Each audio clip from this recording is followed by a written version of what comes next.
መጽሐፍ ቅዱሳችን ላይ በጣም ትልልቆቹ የምንላቸው አብርሃም፣ ሙሴ፣ ኤልያስ፣ ሌሎቹ የብሉይ ኪዳን አባቶቻችን ወደ ኋላ ገባ ብላችሁ ሕይወታቸውን ካያችሁ ይጸልያሉ።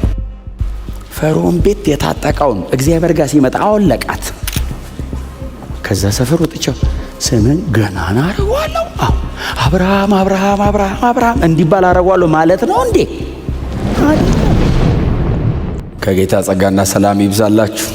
አንደኛ ዜና ምዕራፍ 4 ቁጥር 9ና 10 በጌታ በኢየሱስ ክርስቶስ ስም አነባለሁ። እንደዚህ ይላል፣ ያቤጽ ከወንድሞቹ ይልቅ የተከበረ ሰው ነበረ። እናቱም በጣር የወለድኩት ስትል ስሙን ያቤጽ አለችው።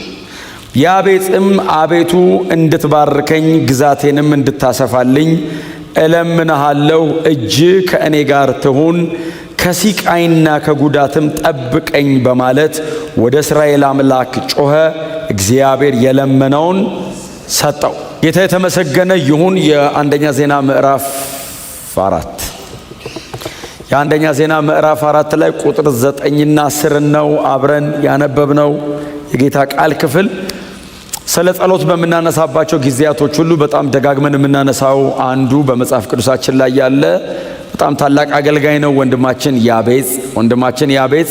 ምናልባት ከዚህ ክፍል ውጪ ሌላ ቦታ ላይ አታገኙትም። ያቤጽን ከዚህ ክፍል ውጪ ሌላ ቦታ ላይ በጣም በተደጋጋሚ እንደ አንዳንድ የቀደመው ኪዳን ወይም የብሉይ ኪዳን የእምነት አባቶች ምናልባት አንዳንዶቹ እኮ 1-2 ቁጥርም ይዘው ይገቡና ብሉይ ኪዳን ላይ አዲስ ኪዳን ላይ እንደገና ደግሞ ተሻግረው ይመጣሉ አይደል? ዕብራውያን ላይ እንደምናየው አይደል? ዕብራውያን ላይ ያየን እንዳለ ነው። አቤል አሁን ብሉይ ኪዳንም ላይ በጣም ብዙ ሰፊ ሽፋን ያለው ሰው አይነት አይደለም። 5 እና 6 ቁጥር አካባቢ ያልዘለለ ታሪክ ያለው ሰው ነው። ግን አዲስ ኪዳንን ሁሉ ተሻግሮ የመጣ አይነት ደግሞ ሰው ነው። ይሄ ሰው ግን ከዚህ ውጪ ሌላ የመጽሐፍ ቅዱስ ክፍል ላይ አታገኙትም። እዚሁ መጽሐፍ ላይ ሁለተኛ ነገሥት ላይ ምዕራፍ 2 ላይ ብቻ የመጨረሻ ቁጥር አካባቢ ቁጥር 55 የምዕራፍ 2 የመጨረሻ ቁጥር 55 ላይ በያቤጽ የሚኖሩ የሚል ተጠቅሷል አይደል? በያቤጽ የሚኖሩ ምናልባት ከተማ ገንብቶ ሊሆን ይችላል፣ ከተማ ቆርቆሮ ሊሆን ይችላል። ታላቅና የተከበረ ሰው ስለሆነ ምናልባት ከተማ ገንብቶ ሊሆን ይችላል። በዛ ዘመን ሕጉን ይጽፉ የነበሩ ጸሐፍቶች ይኖሩ የነበረው ያቤጽ በምትባል ከተማ ነበር። በያቤጽ ከተማ የሚኖሩ ስለሚል ምናልባት ከተማ ቆርቋሪ ሊሆን ይችላል። ከሱ ስም ጋር በተያያዘ ሌላ የተነሳ ነገር የምታገኙት እዚቹ ምዕራፍ 2 ላይ ያለችዋን ምዕራፍ 2 መጨረሻ ቁጥር ላይ ያለውን ብቻ ነው የምታገኙት።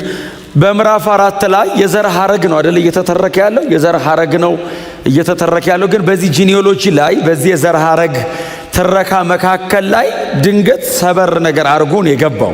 አሁን ምናልባት ከሱ በፊትም ካያችሁ ከሱ በኋላም ካያችሁ በጣም ረጃጅም የሆኑ የዘር ሐረጎችን ነው የአንደኛ ዜና መዋዕል ጸሐፊ የነበረው ወንድማችን እዝራ ነው ተብሎ ነው የሚታመነው። ወንድማችን እዝራ በጣም የዘር ሐረጎችን እየተረከ በመካከል ነው ይህንን ልጅ የሚያስገባው። ደሞ ሲያስገባውም 2 ቁጥር ነው የሰጠው። በእርግጥ በጣም ፕሬግነንት ቨርስስ ናቸው አይደል? በጣም ይሄ የተጠቀጠቁ ብዙ የታጨቁ አይነት 2 ቁጥሮች ናቸው። እና እንግዲህ በተለያየ አጋጣሚ እናንተም እንደምታጠኑት የአንደኛ ዜና እና የሁለተኛ ዜና መጽሐፍት ከምርኮ እስራኤል ከተመለሰች በኋላ ወደ አባቶቻቸው ምድር ከመጡ በኋላ የተጻፉ መጽሐፍት ናቸው። እነዚህ መጽሐፍት ድረ ምርኮ ዘመን ላይ ያሉ መጽሐፍት ናቸው። አንደኛ ሳሙኤልና አንደኛ ነገሥትና ሁለተኛ ነገሥት ደግሞ ከዛ በፊት የነበሩ ናቸው። የዜና መጽሐፍ የአንደኛ የነገሥትና የሳሙኤል መጽሐፍት ላይ ያሉ በጣም ብዙ ሐሳቦችን ወስዷል። የዜና መጽሐፍ ላይ ያለው ይሄ ጸሐፊ ማለት ነው በጣም ብዙ ወስዷል። የኤርምያስ ትንቢት፣ የኢሳይያስ ትንቢት፣ የተለያዩ የብሉይ ኪዳን መጽሐፍትን በጣም ይጠቀማቸዋል። ለመጽሐፉ ግብአት አድርጎ ለሚያነሳው ትረካ በጣም ይጠቀማቸዋል። እነሱም ብቻ ሳይሆን በዛ ዘመን ደግሞ የነበሩ በጣም ታማኝነት የነበራቸው የነገስታት ታሪክ ያለባቸው መጽሐፍቶችን አንዳንዴ ደግሞ ስሞችን ጠቅሶ የነብዩ ሳሙኤልን ስም የነ ኢሳይያስ አይነት ስሞችን ሜንሽን እያደረገ የነሱን ሁሉ ኮት እያደረገ እዚህ መጽሐፍ ላይ ይጠቀማል። መጽሐፉ የነዚህ መጽሐፎች ሁሉ ውቅር እስኪመስል ድረስ በጣም ብዙ መጽሐፍትን ይጠቀማል። ግን አንዳንድ በሚያነሳቸው መጽሐፎች ላይ ያሉ ታሪኮችን ኤዲት አድርጎ ያስገባቸው ሁሉ ይመስላል። ለምሳሌ አሁን ሳሙኤል ላይ ያለው ዳዊትና ዜና ላይ ያለው ዳዊት ተመሳሳይ አይደሉም አይደል? አሁን በእርግጥ ዳዊት ነው በሳሙኤል ላይ የተቀመጠ በጣም ሰፊ ሽፋን ያለው ዳዊት ዜና መጽሐፍ ላይ ሲያመጣው በጣም አስተካክሎ በጣም የተመረጠ ታሪክ ብቻ ወስዶ ነው አንደኛ ዜና ላይ ዳዊትን የሚያስገባው። ለምሳሌ አሁን የሳሙኤል መጽሐፍ ላይ ያለው ዳዊት የኦሪዮን ሚስት ከቤርሳቤ ጋር በኃጢአት ይወድቃል። ከዛ በኋላ ደግሞ ኦሪዮንን በማስገደሉ ምክንያት ደግሞ 4 ልጅ ይከፍላል አይደል?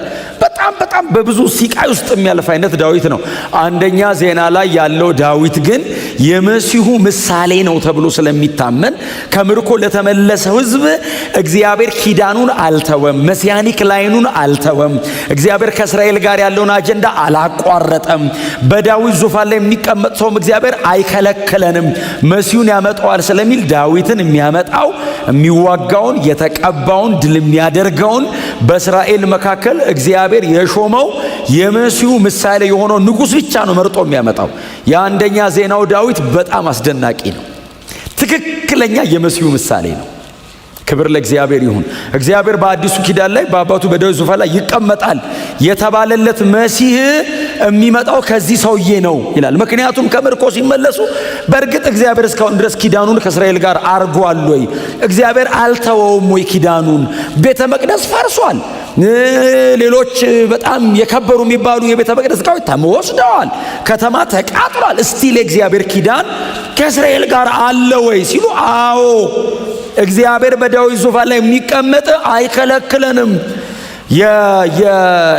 የአሦር ነገስታት የነበሩት እነ ቂሮስ እነ ዳሪዮስ በጣም የከበሩ ነገስታቶች አሏቸው።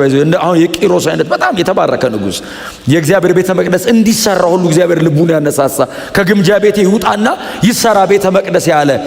አሁን እስራኤላውያን የሚያውቋቸው እነሱን ነው። የሰሙት ደግሞ እግዚአብሔር ዳዊት የሚባል ንጉስ ነበረው እስራኤል ላይ የሚለው ነው። እስቲል የእግዚአብሔር ኪዳን አለ ወይ? ንጉስ በእኛ መካከል አሁንም ይነሳል ወይ? አዎ ብሎ ዳዊትን ክብር ለእግዚአብሔር ይሁን እና በጣም የከበሩ ታላላቅ አባቶችን እየጎተተ ያመጣል። የሳሙኤልና የነገስት መጽሐፍ በምርኮ ምድር ላይ እያሉ በጣም ብዙዎቹን ለማጽናናት ተጠቅመውባቸዋል። የዜና መጽሐፍ ደግሞ ከምርኮ ተመልሶ የመጣውን ሕዝብ ባለበት ምድር ላይ ለማጽናት ለማበረታት እግዚአብሔር ከነሱ ጋር ኪዳኑን እንዳልተወና የተጀመረው ነገር እግዚአብሔር ጋር እንዳልተቋረጠ ለማመልከት የዜና መጽሐፍት ደግሞ ተጽፈዋል። በእርግጥ መጽሐፎቹ አንዳንድ ናቸው አይደል? ዜናም አንድ ነው፣ ሳሙኤልም አንድ ነው፣ ነገስትም አንድ ነው እና አንደኛ ዜና የዕዝራ መጽሐፍ ነው። ጸሐፊው ዕዝራ ነው። ዕዝራ ነህምያን አንደኛና ሁለተኛ ዜና አንደኛውና ሁለተኛ ነገስትን ለመጻፍ እድል ነበረው ይላሉ እንግዲህ የቀደሙት መጽሐፍ ቅዱሱን በደንብ ጠለቅ አድርገው የሚያጠኑ ሰዎች። ስለዚህ ብሉይ ኪዳን ላይ 6 እንዲያዋጣ እግዚአብሔር እድል ሰጥቶታል ማለት ነው። በጣም የተባረከ ሰው ነው። በጣም የተባረከ ሰው ነው። ዕዝራ ነህምያ መጽሐፍ ላይ ሰውየው በአካል አለ። ሰውየው ራሱ በአካል አለ። ሕጉን ሲያነበው አለ። ትዝ ይላችኋል። እኩለ ቀን እስኪሆን ድረስ በሕዝቡ ፊት ቆሞ ሕጉን አነበበው የተባለው ዕዝራ ነው። የሕጉ አንባቢ የሕጉ ተርጓሚ ሆኖ ቀርቧል። እንደውም ራሱ መጽሐፍ ላይ ዕዝራ 7:10 ላይ ነው። ዕዝራም የእግዚአብሔርን ሕግ ለማጥናት ለማድረግና ለማስተማር ራሱን ሰጥቶ ነበር ይላል። ለማጥናት ቀጥሎ ለማድረግ ከዛ ደግሞ ለማስተማር የማይጣረሱ ኦርደሮች ናቸው። ያጠናዋል፣ ያደርገዋል፣ ያስተምረዋል። ይህንን ለማድረግ ራሱን ሰጥቶ ነበር ይላል። በሕዝብ መካከል መንፈሳዊ ተሐድሶን ለማምጣት እግዚአብሔር ያስነሳው ዕዝራን ነበር አይደል? አጥር ለመስራት ነህምያን፣ ቤተ መቅደሱን ለመገንባት ዘሩባቤልን፣ የሕዝቡን ሕይወት ለመስራት ደግሞ ዕዝራን ነበር እግዚአብሔር የተጠቀመው። በጣም የጠለቀ የእግዚአብሔር ቃል እውቀትም መረዳትም ብርሃንም ትጋትም ስለነበረው እግዚአብሔር ብዙ ደግሞ እንዲጽፍ እድል ሰጥቶታል። ጎናችሁ አልሶ የእግዚአብሔርን ቃል በጣም የምታጠና ከሆነ ዘመን ይረዝማል በሉት። ሰፊ ሽፋን እግዚአብሔር ይሰጣቸዋል። አሁን ሰዎቹ ምናልባት እንዲህ ነው ተብሎ አንዳንዶቹ የተጻፈላቸው ስብከት የለም። የነበራቸውን ዕውቀት ግን በጻፏቸው መጽሐፍት ላይ ግን ታገኟቸዋላችሁ። በጣም አስደናቂ በሆነ አይነት መንገድ የሚጽፍ ሰው ነው። ሊትሬቸር በጣም በእውነት የሥነ ጽሑፍ ዕውቀቱ አጻጻፉ እንደ አንደኛ ዜና እና ሁለተኛ ዜና ስታነቡ ባይዘው አዲስ ኪዳን ላይ ሐዋርያት ሥራ እንደማንበብ በሉት። ፍሎ በጣም ነው የሚያስደንቀው። ፍሎ በጣም ፍሎ አለው። አይቆራረጥም። ስክራች የለውም። ታሪኩ ምዕራፍ 1 የጀመረ ሰው ምዕራፍ 29 ላይ ነው ድንገት ባይዘው የሚያልቅበት። ጌታ የተባረከ ይሆን እና እንግዲህ ይሄ ሰውዬ የዘር ሐረግ እየተረከ ነው። ይሄ ባይዘው የዘር ሐረግ ለእስራኤላውያን በጣም ትልቅ ትርጉም ያለው ደግሞ ከየት ነው የመጣው ነው። መሲያኒክ ላይን ውስጥ አለ ወይ? በእግዚአብሔር የመቤዠት እቅድ ውስጥ አለ ወይ ብሎ ይጠይቁሃል። ጌታ ኢየሱስ ክርስቶስን ደጋግመው ይጠይቁት የነበረው እሱን ነው። አንተ ከየት ነው የመጣኸው? አናቅህም እንደ ከማን እንደመጣ የሚጠበቀው አይነት ላይን ውስጥ የለም ሁሉ ይሉት ነበር። በጣም ለነሱ ክሪቲካል ነገር ነው። እና የዘር ሐረግ እየተረከላቸው ነው የመጣው። እስራኤላውያን በሙሉ ቆሞ እያለ ቁጥር 9 ያቤጽ አለ። ያው ሚካኤልን ወለደ ብሎ ይነግረናል ብለው ነው በጣም በተስፋ እየጠበቁት ያሉት። ያቤጽ ከወንድሞቹ ይልቅ የተከበረ ሰው ነበር። እናቱም በጣር የወለድኩት ስትል ስሙን ያቤጽ አለችው ይለናል። እንግዲህ ወደፊት ወደ ኋላ ነገር ነው አይደል የጻፈው። አሁን ከወንድሞቹ ይልቅ የተከበረ ነገር ብሎ ከዛ ደግሞ እናቱ ደግሞ ስትወልደው አለና ወደ ኋላ ደግሞ ተመለሰ። አሁን እድሜውን ነው አይደል የኖረበትን ዘመን ሲነግረን ከወንድሞቹ መካከል በጣም የተከበረ ነበር ነው የሚለን። እንግዲህ በሕዝብ መካከል በሰው መካከል ያቤጽን ሰው ሁሉ ሲያየው እንደ ፋሚሊ የዘር ሐረግ ስለሆነ እየተጠቀሰ ያለው እንደ ቤተሰብ ያቤጽ ከወንድሞቹ መካከል እጅግ የተከበረ ሰው ነው። በጣም ሆነረብል የሆነ ሰው ነው። ደግሞ ዝም ብሎ የተከበረ አይነት ሰው አይደለም። እንደው ዝም ብሎ የተከበረ አይነት ሰው አይደለም። መጽሐፉ ራሱ ይነግረናል። እዝራ ራሱ ያስቀምጠዋል። ያቤጽ የተከበረ ነው የሚለን ቀጥሎ በጸለያቸው ጸሎቶችና እግዚአብሔር የመለሰለት መልስ አለ። በዚህ ምክንያት እግዚአብሔር ያከበረው አይነት ሰው ነው። ከወንድሞቹ መካከል እጅግ የተከበረ ሰው ነበር። እግዚአብሔር አክብሮታል ይለንና እናቱ ግን ስትወልደው በጣር ነው የወለድኩት አለች። እና እናቱ የወለደችውን ጊዜ አትረሳውም። ያቤጽን ስትወልደው የወለደችበትን ወቅት አትረሳውም። ሞት አይነት ነገር የገጠማት እስኪመስል በጣር ወልጄዋለሁና ስሙን ያቤጽ ብዬዋለሁ። ያቤጽ ማለት ባይዘው ህመም እንደማለት አይነት ነው። ፔን እንደማለት ነው። በቃ ይሄ ጣር ያለበት ምጥ ያለበት ሲቃይ ያለበት እንደማለት ነውና ስወልደው እጅግ በጣር ነው የወለድኩት አለችና ስሙን ያቤጽ ብዬሃለሁ አለችው። እናቱን አትስም ያወጣችለት እናቶች ታውቃላችሁ አይደል? ኤክስፔሪየንሳቸውን ሁሉ ነው ሰብስበው የሚያወጡት። ምጡ ላይ ጣር ይኑር አይኑር ያቤጽ አያውቅም። የተወለደ ቀን እሱ ምን ያውቃል? እና እናቱ አወላለዱን የእሷን ሁኔታ እሱ እንዴት አድርጎ እንደተወለደ ሰብስባ ያቤጽ ታምሜብሃለሁ፣ ተሰቃይቻለሁ፣ ጣር ላይ ነበርኩ ባንተ ምክንያት፣ እግዚአብሔር ግን እንድትወለድ ፈቀደልህ፣ ያቤጽ ብዬሃለሁ። ምናልባት እንግዲህ ካደገ በኋላ የነገረችው ይመስለኛል። ስለ እናቱ ምንም አይነት ሪፈረንስ የለንም። ስለ ያቤጽ ግን ስላለን ያቤጽ ማን ነው ስምን ያወጣል? እናቴ ናት። ለምንድን ነው ያቤጽ ያለች? በጣር ነው የወለደችኝ። የተወለድኩ ጊዜ ነግራኝ ነበር። በጣም ሲቃይ ውስጥ ነበርኩኝ እና በጣም በጣር መካከል እኔና ሞት መካከል አጣብቅኝ ውስጥ ገብቼ በቃ ወለድኩ፣ ተገላገልኩ፣ እግዚአብሔር እንድትኖር ፈቅዷል ብላ ያቤጽ አለች። ልጆች ሆናችሁ ቤተሰቦቻችሁ የነገሯችሁ ነገር የለም? እኔም ማውቀው ነገር አለ። አሁን እኔ ልጅ ሆነ ተብዬ የተነገረኝ በጣም ብዙ ነገር አለ። ልጅ ሆነ እያለ ለጥቂት ተርፋሃል የተባላችሁት ነገር የለም? ያቤጽ እኮ አሁን ሩቅ እኮ አይደለም። ኢትዮጵያዊማ በጣም ብዙ ያቤጽ ነው ያለው። በጣር በብዙ ሲቃይ የተወለደ አሪፍ። ይሄ ብላቴና ካደገ በኋላ ትልቅ ሰው ሲሆን መጸለይ ሲያውቅ፣ እግዚአብሔር እንዳለ ሲያውቅ፣ አምላክ በሰማይ እንዳለ ሲያውቅ፣ የሚለመንለት አምላክ እንዳለ ሲያውቅ፣ ቀጥሎ ደግሞ የሚለምነው ብቻ ሳይሆን የሚመልስለት አምላክ እንዳለ ሲያውቅ፣ በዘመኑ በእድሜው በታሪኩ መካከል ያቤጽ ጸለየ። በጣም እደነቃለሁ። ስለ ያቤጽ ሌላ ነገር አለመጻፉ ያስደንቀኛል። ጸሎቱ ነው የተጻፈለት፣ የጸለየው ነው የተጻፈለት። ቀጥሎ ጸለየ፣ የጸሎት ሰው ነበረ። በእግዚአብሔር ፊት ቆሞ ጸለየ፣ አማጠ፣ ጮኸ ብቻ አይደለም መለሰለት። በእውነት እግዚአብሔር በጣም ብዙ ስህተትን ከታሪካችሁ ይሰርዝላችሁ። በእውነት በጣም የሚያደክም የሚያዝልን ነገር እግዚአብሔር ከእድሜያችሁ ላይ ይሰርዘው። ይሄ ሰው የተመዘገበለት የተጻፈለት ይኸው እኔ ከሺህ ዓመታት በኋላ ዛሬ አዲስ አበባ ከተማ ቤተ ክርስቲያን ቆሜ የጸለየውን ጸሎት የነበረበትን ሁኔታ ቆሜ እየተናገርኩ ነው። እግዚአብሔር በታሪክ መካከል አስገባው። ይህን ሰው ምን ተጻፈለት? ጸለየ። ወዴት? ወደ እስራኤል አምላክ። ይሄ የኪዳን ስሙ ነው። የእግዚአብሔር እኮ የእስራኤል አምላክ አለ በሰማይ አለ። ማን ነው? የእስራኤል አምላክ። ሲጸለይ ይሰማል፣ ቀጥሎ ይመልስልኛል። ይህንን የሚለው መቼ ነው? ከምርኮ ተመልሰው በሲቃይ መካከል ቆመው ከምርኮ ለተመለሰ ሕዝብ ይነበብላቸዋል። ሲነበብላቸው ያቤጽ ከወንድሞቹ መካከል የተከበረ ሰው ነበር ሲል ሁሉ በሲቃይ መካከል የሚኖር ነው። ሁሉ ከምርኮ ተርፎ የመጣ ነው። ኦልሞስት ኦል ከሞት አምልጠው የመጡ ናቸው። ምክንያቱም ስለ ባቢሎን ስለ ተማረኩበት አገር መጽሐፍ ቅዱሱ ሲነግረን ከእሳት ቶን የብረት እቶን ብረት የሚያቀልጥ ነው ይለዋል። ለዛ እኮ ነው ኢያሱን እኮ እግዚአብሔር መጥቶ ከእሳት የወጣ ትንታግ ነው አለው። ምን ማለት ነው? ከሚነድ እሳት መካከል ተስፈንጥሮ ያመለጠ ሊበላው ሲል የሾለከ ማለት ነው። ለአንድ ኢያሱ ለሚባል ሊቀ ካህን የተነገረ አይደለም። ከምርኮ ለተመለሰ ሕዝብ የተነገረ ቃል ነው። ስለ ኢየሩሳሌም የተነገረ ቃል። ስለዚህ እነዚህ በሙሉ ከጭንቅ ያመለጡ ከመከራ ያመለጡ በጣም ብዙ ሰው አጠገባቸው ባቢሎን ሞተዋል። አንዳንዱ እድሜው አልቆ፣ አንዳንዱ በተለያየ ሲቃይና መከራ አልቀዋል። ተርፈው ነው የመጡት። ያቤጽ ከወንድሞቹ መካከል የተከበረ ሰው ነበር ሲሏቸው፣ ነገር ግን እናቱ ስትወልደው በጣር ወልጄዋለሁና ብላ ያቤጽ አለችው። ይጽናናል ሰው። በጣር ነው የተወለደው። አዎ። በምጥ መካከል ነው የወጣው። አዎ። ከሞት ነው ያመለጠው። አዎ። እሺ ምን አረገ?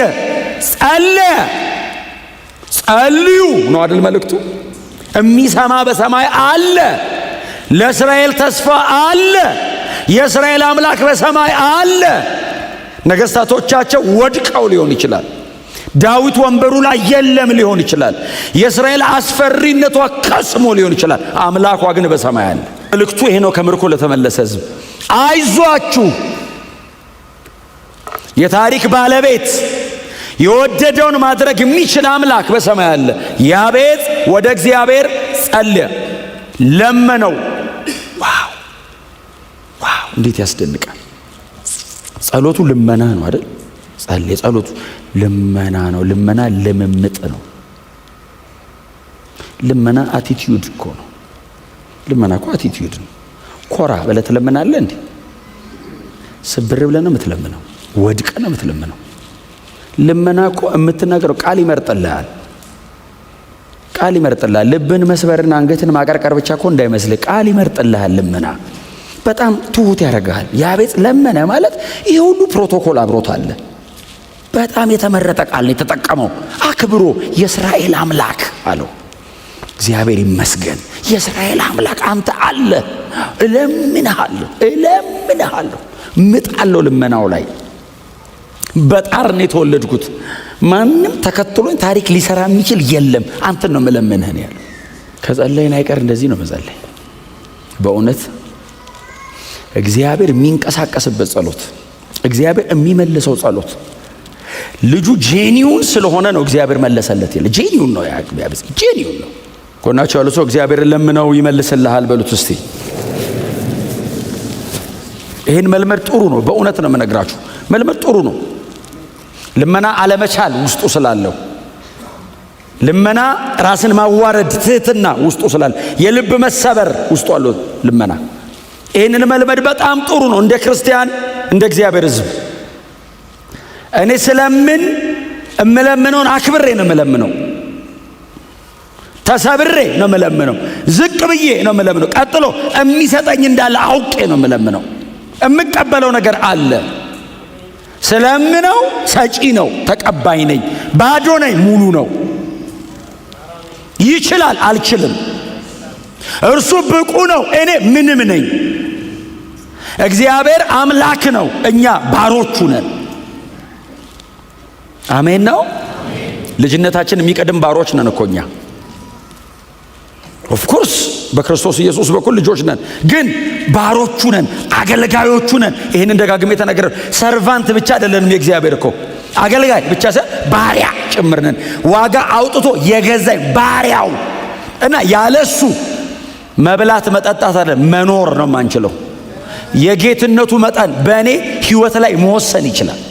በዚህ መጠን አክብሮ ነው እየለመነው ያለው። በዚህ መጠን የሚገባውን ክብር ሰጥቶት እየለመነ ነው።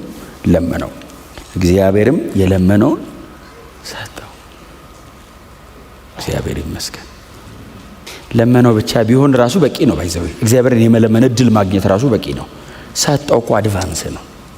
እግዚአብሔር ፌቨራብል ነህ አለው። በቃ ሞገስ አግኝተሃል አለው። ልመና ነው። እሺ አለው። እግዚአብሔር እሺ አለው። ያቤጽ ምንም ያህል ዓመት እንደኖረ መጽሐፍ አይነግረንም። በኖረበት ዘመን ሁሉ ግን የተጻፈለት አንድ ጉዳይ ይሄ ነው። ለመነው፣ እግዚአብሔርም የለመነውን ሰጠው። ምንድን ነው የለመነው? ቁጥር 10 አቤቱ መባረክን ባርከኝ። ጸልዩ እስቲ በእውነት በግላችን በእግዚአብሔር ፊት እንውደቅ። የጸሎት ህይወት በእግዚአብሔር ፊት መውደቅ መቻል፣ መንበርከክ፣ መቆየት፣ መጸለይ። መጽሐፍ ቅዱሳችን ላይ በጣም ትልልቆቹ የምንላቸው አብርሃም፣ ሙሴ፣ ኤልያስ፣ ሌሎቹ የብሉይ ኪዳን አባቶቻችን ወደ ኋላ ገባ ብላችሁ ህይወታቸውን ካያችሁ ይጸልያሉ፣ ጸልየዋል። እጅግ በጣም ምርር ያለ ጸሎት ጸልየዋል በእግዚአብሔር ፊት። ምርር ያለ ጸሎት እነሱና እግዚአብሔር ብቻቸው ሲመልስላቸው ህዝብ መሃል፣ አገር መሃል፣ አደባባይ እንዲጻፍ አድርጎ መለሰው። ሲጸልዩስ እነሱና እግዚአብሔር ብቻ እንቅ አርገው ይዘው መሬት ይዘው ተንበርክከው መሞት ነው የለመኑት። ካልመጣ ዝም ብለን ኖረው እንዳንባል እከሌን ወለደ ተብሎ እንዳንዘለል መሃል ላይ እናቋርጥ። እስቲ እንደዚህ ጸልየን እንዲናርገው እስቲ አሜን በሏ። በእውነት እንደዚህ ብለው ጸለዩ ይበል እስቲ የሚቀጥለው ትውልድ ይሄን ትውልድ ሲያስብ፣ እኛን ሲያስብ፣ ልጆቻችን ሪፈረንስ ፖይንት ይኑራቸው። እስቲ አባቴ ወደ ሕያው እግዚአብሔር ይጸልይ ነበር እና እጸልያለሁ እኔም ይበሉ። እስቲ ጸሎትን አጋብተን እንሂድ። አንድ የሆነ የላይፍ ፓተርን እናሳያቸው። እስቲ ጸሎትን ስርዓት አርገን እንለፍ። እስቲ ትውልድ ሁሉ እየመጣ የሚገባበት የጥቂት ቀናትና የደቂቃ ልምምድ ሳይሆን የህይወት ስርዓት። ሳይጸልዩ መኖር የማይችሉ ለየትኛውም ነገር የሚንበረከኩ ሁሌ የሚለምኑ ለእያንዳንዷ ነገር የሚጠይቁ የሚችሉትን እግዚአብሔር ይሰራልኝ የሚሉ እማትችለውን ጥርጥር የለውም ተንበርከከት አመጣል የምትችለውን እግዚአብሔር እባክህ። ይሄ ባይዘው ግብዝነት አይደለም ትህትና ነው። እስቲ ጮክ በሉና ጌታ ይረዳኛል እጸልያለሁ በሉ እስቲ። ምክንያቱም በጣም ቀላል ያልሆነ ነገር አንዱ ጸሎት ነው። ቀላል ያልሆነ አንዱ ነገር ጸሎት ነው። በመንፈስ ቅዱስ ታግዘን የምናደርገው ነገር እኮ ጸሎት ነው። እኛ ስለማንችል መንፈስ ቅዱስ እንዲያግዘን እኮ የመጣው አንዱ እኮ ጸሎት ነው። ግን መጸለይ፣ መንበርከክ፣ መቆየት፣ እናንተና እግዚአብሔር ለብቻችሁ ጊዜ መውሰድ፣ ይሄ በጣም የምናውቀው ግን ያላረግነው ነገር ይመስለኛል። ለእግዚአብሔር ጊዜ መስጠት። በሳምንት አንድ ቀን ይኑራችሁ እስኪ የምትጾሙበት የምትጸልዩበት። እየጾምኩ ነው ለማለት ሳይሆን የምትጾሙት እናንተና እግዚአብሔር የምትገናኙበት፣ በእርግጥ በእግዚአብሔር ፊት የምታቀርቡት ነገር ይዛችሁ የምትመጡበት። አምልኳችሁ፣ ምስጋናችሁ፣ ቅድም እንደሰማነው ውዳሴያችንም ሊሆን ይችላል፣ ጥያቄም ሊኖረን ይችላል። እግዚአብሔርን ስለ ምድር የምንለምነው ጉዳይ ሊሆን ይችላል፣ ስለ ቤተ ክርስቲያን፣ ስለ ግል ሕይወቴ ሊሆን ይችላል። አንድ ቀን ግን ይኑረን እኛና እግዚአብሔር በደንብ ጊዜ የምንወስድበት። እኔ እግዚአብሔር ጋር የምቀርብበት፣ እግዚአብሔር እኔ ጋር የሚመጣበት፣ የሚፈልገው ለኔ የሚነግርበት፣ ይሄንን አስተካክል የሚልበት፣ እግዚአብሔር እኔን የሚገስጽበት እድል ተንበርክኬ አነብንቤ የምነሳበት ሳይሆን የምሰማበትም በቅዱስ ቃሉ እየቆራረጠኝ እንዲገባ እድል መስጠት። እስቲ አሜን በለው። መንበርከክ፣ መቆየት። ይሄው ሰዎቹ ናቸው ሂስትሪ ሜከርስ የሆኑት በፕሬየር ነው። ከእግዚአብሔር ጋር ስቲክ ቸርች ነው ያለ ነው። ሌላ ነገር ልላችሁ አልችልም። ሌላ ነገር በጣም ብዙ የሚላችሁ ነገር አለ ደጅ። ይሄ ቤተ ክርስቲያን ነው። ከዚህ ውጪ ልነግራችሁ አልችልም። ብታደርጉት የምትድኑበት ነገር ደግሞ ይሄ ነው። አንዱ መለወጥ ያለው እዚህ ውስጥ ነው። መጸለይ፣ መንበርከክ፣ መቆየት። ይኸውልህ በጣም የምትጸልይ ከሆነ አንተ እድል አይኖርህም። እግዚአብሔር በጣም አንተ ጋር ስለሚመላለስ ክብሩ ፊት መቆየት ስለማትችል ኮንሱም ያደርጋል። ባይዘው ሙልጭ አድርጎ ይጨርሳል። አንተ አትኖርም። በጣም በእውነት ወደ እግዚአብሔር የምትጠጋ ከሆነ እሱ ባንተ ነው የሚኖረው። አንተን ይጠርግሃል፣ ያጠፋሃል። አንተን የኔ የምትለው ነገር አይተርፍልህም። ሙሉ በሙሉ ይሰባብርሃል። ሀምብል ነው የሚያደርግ ጸሎት። ጸልዮ ትዕቢተኛ ከሆነ አልጸልየም። ጸልዮ ያለኔ ካለ ሰው አልጸልየም። እግዚአብሔር ጋር አልቀረበም። እግዚአብሔር ጋር ከቀረብክ እንደሞተ ሰው ነው የምትሆነው። እንደማትችል ነው የምታውቀው። ለሕያውነቱ ክብር እየሰጠ ብቻ ነው የምትኖረው። እንደሱ ነው የሆኑት። ሙሴ ሀምብል መሆን ነበረበት? አልነበረበትም። ለምን? ከፓላስ ነው የመጣው፣ ከቤተ መንግስት ነው የመጣው። የፈርዖን ዙፋን ላይ መቀመጥ የለመደ ልጅ ነው። ፈርዖን የልጅ ልጄ ነህ ብሎ እግሩ ላይ አስቀምጦ እያበላ ነው ያሳደገው። ከፈርዖን እጅ ነው የሚመገበው። የልጅ ልጄ አያት ነኝ፣ ወንድ ልጅ የለኝም፣ እኔ ስሞት አንተ ነህ እዚህ ጋር የምትቀመጠው እያለ ነው ያሳደገው። ቀጣይ ፈርዖን ነው የመጣው። መንገድ ፕራይድፉል ሊያደርገው ይችላል። ትዕቢተኛ፣ ቀና የሚል አታቀኝም እኔን ከየት እንደመጣው የሚል እንደዚህ አይነት አይደንቲቲ እኮ ሊያመጣበት ይገባ ነበር። ሙሴ እኔ ውስጥ እግዚአብሔር መጣ እንደ ባሪያ እንደ ሙሴ ትሁት ምድር ላይ የለም ማለት ለምን? ተጠጋዋ እግዚአብሔርን። ዘጸአት 3 ላይ ጥግት አለው። ይህንን ራእይ ልመለከታለሁ። እግዚአብሔር መጀመሪያ ያደረገው ሰበረው። ሰውየውን የቆምክበት ቦታ ቅዱስ አውልቅ ጫማ አለው። ይሄ ፈርዖን ቤት መሰለ ዘው ለምገባው አለ። አውልቅ ጫማውን አወለቀ። ወለቆልክ አረገ። ቆመ። እየተንቀጠቀጠ አስተማረው። ሰው በጥፊ የሚገልሰው እኮ አንተ ሰው በጥፊ ለመግደል እኮ ባይዘው ልባም መሆን አይደለም ያለ ጠንካራ መሆን ሁሉ አለብህ። አንተ ሰው በጥፊ የመምታት አቅም ይኖራል፣ የመግደል አቅም ከየት ታመጣለህ? ጠንካራ ነው ማለት ነው። ፊዚካሊ ስትሮንግ ነው። ደጅ ከሆነ ተኩላ አለ።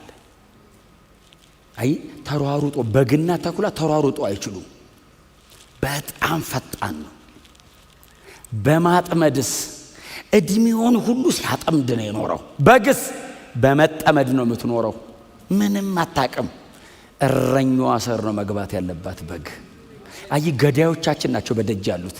የዘላለም እረፍት፣ እውነተኛ ሴኩሪቲ፣ ለዘላለም ዋስትናችን ክርስቶስ ኢየሱስ ብቻ ነው። አይ ወደሱ ስትመጣ የፈሰሰ ደም አለ፣ ቅጥር አለ፣ አጥር አለ። የሚከተል አልፎ መግባት አይችልም። በደጅ ይቀራል። ኢየሱስ ውስጥ እንቀራለን። የዘላለም እረፍት ያለው ኢየሱስ ጋር ነው። እውነተኛ መጠበቅ ያለው ኢየሱስ ጋር ነው። እውነተኛ መዳኛ ኢየሱስ ብቻ ነው። ከጉዳት ከስብራት ዘመንን ሁሉ ካለ ጸጸት እግዚአብሔር የሚጠብቅ በልጁ በክርስቶስ ኢየሱስ በኩል ኑ ወደ ክርስቶስ። ለምን እድሜህን ሁሉ እየቆሰልክ ለምን ትኖራለህ? ለምን ከገዳይ ጋር እየተሯሯጥክ ለምን ትኖራለህ? ለዘላለም አምልጥ፣ ለዘላለም ትረፍ። ቢፈልጉ የማያገኙ በኢየሱስ ደም ውስጥ በተሰራው የመስቀል ሥራ ውስጥ ነው። ኑ አምልጡ። ያቤጽ የለመነው ይህን ነው። ጠብቀኝ አለው። እጠብቅሃለሁ አለው እግዚአብሔር። ኦፍኮርስ ከአንዳንድ ነገር እግዚአብሔር ጠብቆታል። እኛ ለዘላለም የምንጠበቅ ነን። ክብር ለኢየሱስ ይሁንለት።